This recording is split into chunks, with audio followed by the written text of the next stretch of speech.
Pak Teguh Juwarno dari Nasdem, Pak Muhaimin dan juga Pak Anies akan menyampaikan konferensi pers yang mungkin diawali oleh Presiden PKS. Lalu mungkin kalau mau dilanjutkan dari Pak Teguh, Pak Muhaimin, lalu Pak Anies. Pada Presiden PKS kita persilakan dengan hormat. Silakan Sir. Assalamualaikum warahmatullahi wabarakatuh.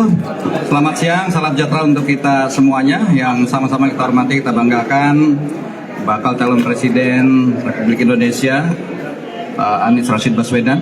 Juga yang saya hormati, saya banggakan pimpinan Partai Nasdem, dan yang saya hormati, saya banggakan Ketua Umum Partai Nasdem yang juga insya Allah diusung sebagai bakal calon Wakil Presiden Republik Indonesia, Pak Abdul Muhaimin Iskandar. Insan pers hadirin sekalian yang berbahagia, alhamdulillah saya mengucapkan puji syukur kehadirat Allah Subhanahu wa taala bahwa silaturahim dalam kesempatan siang hari ini sungguh sangat luar biasa. Penuh suasana kehangatan, kekeluargaan, dan dalam suasana yang lebih rileks dan santai. Tetapi insya Allah ini semua tadi menghasilkan hal-hal yang positif untuk semakin menguatkan kebersamaan menyongsong kemenangan pada 2024 yang akan datang. Oleh karena itu, tadi saya kira semua sudah mendengarkan apa-apa yang disampaikan oleh saya, oleh Pak Muhaimin, oleh Pak Ahmad Ali, dan juga oleh calon Presiden Republik Indonesia. Saya kira kita langsung nanti pada tanya jawab saja. Apa kira-kira hal yang ingin ditanyakan, yang ingin bisa lebih didalami oleh teman-teman media sekalian. Saya kira itu, terima kasih. Assalamualaikum warahmatullahi wabarakatuh. Assalamualaikum warahmatullahi wabarakatuh. Berarti langsung dari rekan-rekan, langsung ditampung dulu aja. Oke, baik, yang paling dekat dulu, silakan. Assalamualaikum Bapak-Bapak. Terima kasih atas waktunya, saya Niko dari Harian Kompas. Pertama untuk Pak Saiku, Iya. Setelah ini apalagi ya Pak yang masih dipertimbangkan oleh PKS untuk bisa membuka diri pada Gus Imin. Tadi di dalam tuh saya lihat Mas Anies juga banyak ada pantun, ini bendera juga sudah menyatu. Apalagi yang masih ditunggu oleh PKS untuk bisa membuka diri. Lalu tadi juga nyanyi Mars Jalal Waton ya Pak, yang biasa mungkin dibawa oleh PKB kemana-mana. Itu kayaknya juga baru pertama kali nyanyikan di sini. Itu pertanda apa juga itu? Lalu untuk Presiden PKS juga dan Caimin terakhir, ada pandangan juga nih PKS dan PKB sulit bersatu gitu ya untuk karena memiliki basis suara dan spektrum ideologi yang mungkin berbeda gitu di akar rumput. Bagaimana menanggapi hal ini dan menyelesaikan persoalan ini? Apakah ada pembagian peran dan strategis Caimin dan Pak Saiku? Baik, terima kasih. Yang tengah kita bagi dulu. Dari yang tengah ada? Ya, silakan. Saya Arif dari Narasi. Saya mau tanya Pak, dengan adanya PKS dan PKB ini di koalisi perubahan, nyambung pertanyaan yang tadi, apa tidak khawatir koalisi ini nanti dianggap sebagai motor untuk politik identitas? Itu yang pertama. Yang kedua, untuk Pak Anies, tadi kan dari KSPSI menyatakan mendukung Bapak Anies dan Pak Muhaimin. Selamat Pak ya. Nah, salah satu rekomendasinya yaitu regulasi reformasi perburuhan, yaitu meminta dihapusnya Omnibus Law Cipta Kerja. Nah, bagaimana Bapak mengakomodirnya, dan apakah Bapak akan mencabut UU Omnibus Law Cipta Kerja jika nanti terpilih jadi presiden di 2024? Oke, terima kasih. Pak. Sekarang gantian yang sayap kanan terakhir, karena agak banyak pertanyaan. Silakan Mbak.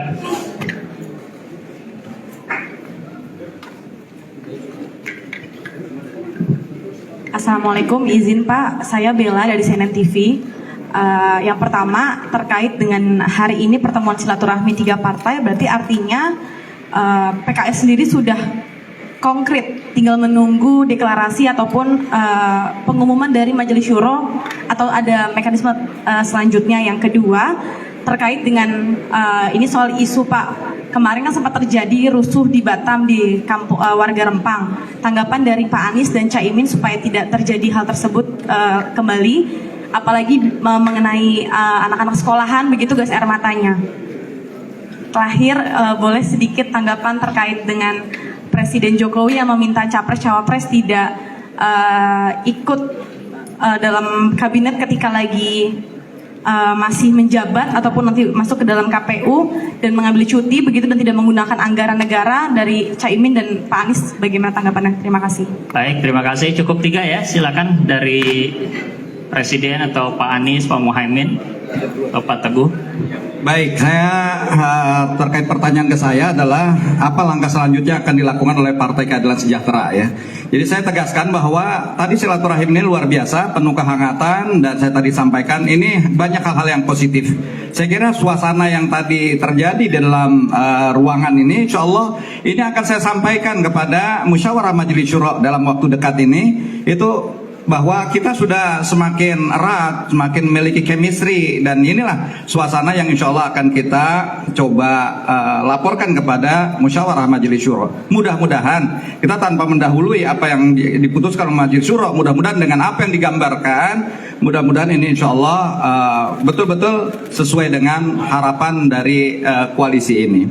Yang kedua, tentu kami juga nggak menjadi khawatir bahwa ini ada menjadi politik identitas ya. Saya kira ini perpaduan partai yang mungkin punya basis keumatan dan juga basis nasionalisme ya, basis nasionalis. Oleh karena itu saya sepakat dengan apa yang diungkapkan oleh Ketua Umum Partai Nasdem bahwa justru dengan koalisi ini kita harapkan nggak ada lagi tadi keterbelahan, keterpecahan di tengah masyarakat, cebong kampret, selesai sudah. Kita songsong masa depan ini yang lebih baik. Dan inilah yang harapan-harapan justru tadi optimisme itu muncul ya dalam suasana diskusi yang sedemikian hangat. Saya kira itu mungkin apa yang terkait dengan saya, dan selebihnya nanti Pak Abdul Muhaimin dan Pak Anies Rashid Baswedan atau dari Nasdem yang menjawab. Silakan. Dipersilakan. Terima kasih.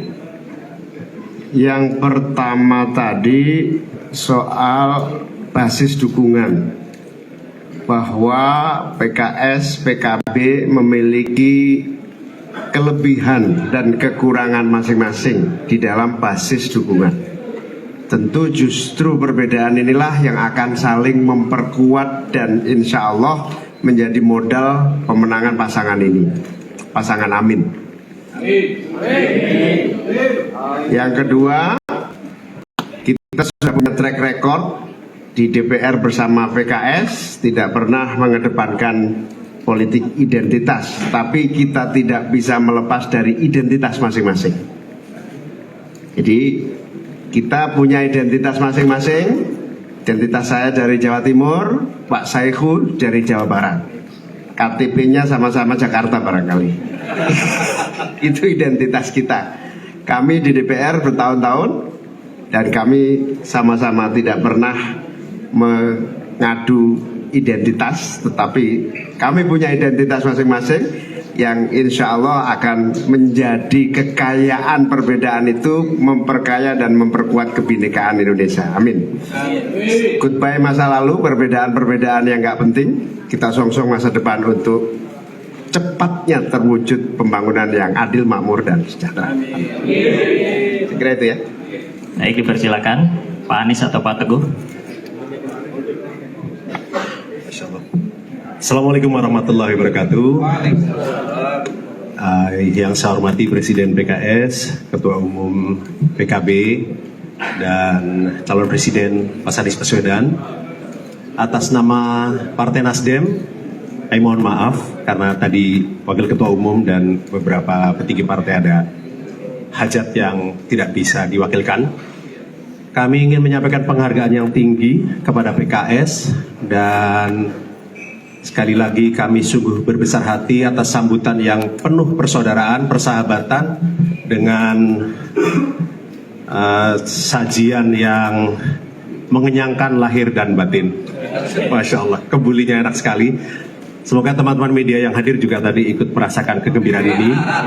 Kami hanya ingin menyampaikan satu petikan yang tadi mencuat di ruangan. Jadi ada pantun, ikan sepat, ikan gabus. Jadi kami mohon semoga Majelis Syuro segera berlayar bersama dengan koalisi ini, semakin cepat semakin bagus. Terima kasih. Assalamualaikum warahmatullahi wabarakatuh. Persilakan Pak Anies. Tadi terkait dengan dukungan dari HKS PSI, saya perlu garis bawahi bahwa prinsip yang kami kedepankan adalah prinsip keadilan, dan perubahan yang kita dorong adalah untuk membuat kebijakan-kebijakan yang berkeadilan. Nah, rekam jejak yang ada selama ini memang mengedepankan itu. Selama Gus Muhaimin bertugas sebagai Menteri Tenaga Kerja, di situ ada rekam jejaknya. Bagaimana bekerja bersama dengan masyarakat buruh untuk membangun hubungan industrial yang sehat, yang berkeadilan. Begitu juga di Jakarta. Kebijakan-kebijakan yang terkait dengan perburuhan mengedepankan prinsip keadilan. Itu juga yang akan jadi prinsip ke depan. Dan kita tahu di dalam membuat sebuah kebijakan itu harus mempertimbangkan semua faktor dan tidak bisa sekedar semua hitam putih, ganti semua, tetap semua. Pada saat krisis kemarin, COVID misalnya, UMP di Jakarta itu mengambil pendekatan seperti kurva K. Bagi sektor yang terdampak, maka UMP-nya tidak naik. Tapi bagi sektor yang tidak terdampak, bahkan meningkat salesnya, seperti sektor kesehatan, pabrik-pabrik yang membuat masker, itu justru mengalami peningkatan. Nah, di situ UMP-nya naik. Jadi seperti huruf K. Artinya, kita mengambil kebijakan yang berbeda dengan arahan dari pusat waktu itu, di mana semua sama. Tidak, ada sektor yang memang maju, berkembang di masa pandemi. Kenapa buruhnya tidak boleh merasakan peningkatan UMP? Jadi prinsipnya kita membuat kebijakan sesuai dengan kebutuhan. Begitu juga dengan usulan yang tadi. Kami terima usulannya dan kami sampaikan tadi. Nanti kita akan bersama-sama menyusun kebijakannya supaya sesuai dengan prinsip keadilan, gitu ya. Kemudian terkait dengan tadi, begitu kita bicara tentang investasi, maka sesungguhnya investasi itu tujuan akhirnya bukan sekedar memperkaya investor, tapi meningkatkan kesejahteraan seluruh rakyat. Itulah tujuan utama ketika kita membuka Indonesia, membuka kesempatan untuk ada investasi. Karena itu harus mengedepankan prinsip keadilan. Harus mengedepankan prinsip ini dalam situasi apapun. Karena kita tahu bahwa pelaksanaan selalu ketemu dengan berbagai macam tantangan di lapangan. Nah, kalau kegiatan investasi justru memicu penderitaan, justru memicu kondisi yang tidak sehat di dalam kesejahteraan rakyat, maka ini perlu ada langkah-langkah koreksi. Kami merasakan pengalaman di Jakarta ketika ada tindakan-tindakan kekerasan yang menyangkut penggeseran, penggusuran, itu luka sosialnya lama. Teman-teman mungkin ingat di Jakarta pada masa di mana kampung-kampung di bulldozer, kampung-kampung digeser, itu lukanya lama. Saya datang ke tempat-tempat yang kita bangunkan rumah kemudian, misalnya masyarakat di Bukit Duri. Sekarang kita bangunkan rumah susun di sana. Itu kalau datang bertemu dengan mereka, mereka tidak pernah lupa anak-anak itu atas pengalaman traumatik yang mereka lewati pada saat kekerasan itu terjadi. Kamu akuarium, datang ke sana, kita akan ketemu dengan mereka yang memiliki luka yang amat dalam. Nah, kami melihat pendekatan yang penting adalah pendekatan dialog. Bicarakan baik-baik, apalagi ketika kita berbicara tentang proyek yang jangkanya amat panjang. Kalau proyek yang jangkanya amat panjang itu bisa diberikan tambahan waktu untuk proses pembicaraan itu berjalan dengan tuntas.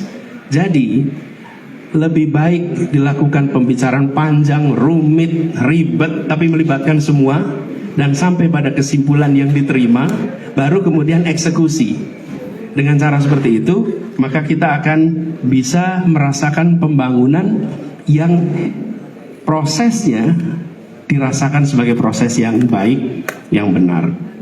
Jadi saya mengajak kepada semua pihak untuk menahan diri pada saat ini, dan bila kita yakin bahwa pendekatan mengandalkan keadilan itu dijalankan dengan benar, kami yakin itu, maka ketenangan, keteduhan akan hadir.